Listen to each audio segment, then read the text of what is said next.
સરકારી નોકરી વાળો. આઈ એમ ફાર્મિંગ વાળો. હાલ બેહીન વાત થઈ જાય.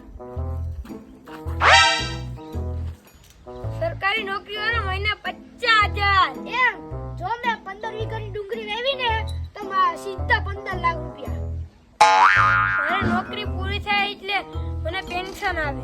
અરે તારું જેટલું પેન્શન આવે ને એટલું તમારી બે ભેહુંનો દૂધ થાય ને અને સાણ ને ખાતર તો બીજું અલગ.